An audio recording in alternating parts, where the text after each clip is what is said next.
અને આ uniform civil કોડને લઈને રાજકીય નેતાઓ તરફથી પણ અલગ અલગ પ્રતિક્રિયાઓ સામે આવી રહી છે। અલગ સમુદાયના લોકો તરફથી, અન્ય સમુદાયના લોકો તરફથી પણ અલગ અલગ પ્રતિક્રિયાઓ સામે આવતી રહે છે। ત્યારે હાઈકોર્ટના વકીલ તરફથી કહેવામાં આવ્યું છે કે દેશમાં તમામ લોકો માટે એક સરખો કાયદો બનશે। આ યુનિફોર્મ સિવિલ કોડથી દેશમાં તમામ ધર્મો અને સમુદાયો માટેનો કાયદો સમાન હશે, તેમાં કોઈ પણ વિવિધતા નહીં જોવા મળે। તેમણે શું કહ્યું તે સાંભળીએ।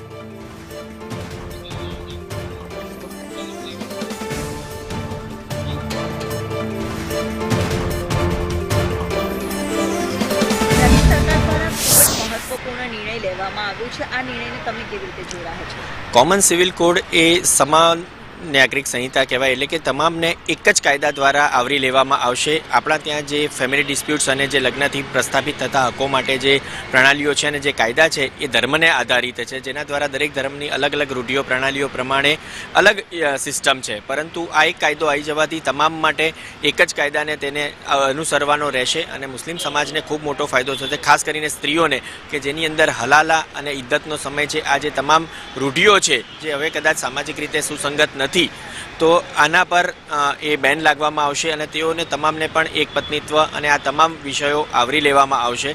आना पर आज मुसद्दो नक्की करवामां आवशे, लोको पासेथी ऑब्जेक्शन्स लेवामां आवशे, तेनी स्क्रूटिनी करवामां आवशे अने त्यारबाद कायदो घडाशे। तो आ एक खूब ज आवकार्य पगलुं मने लागे छे के खरेखर आजनी जे परिस्थिति छे जे जमानामां आ बधा कायदा बन्या हता त्यारनी अने आजनी सामाजिक अने तमाम परिस्थितिओ घणी अलग छे।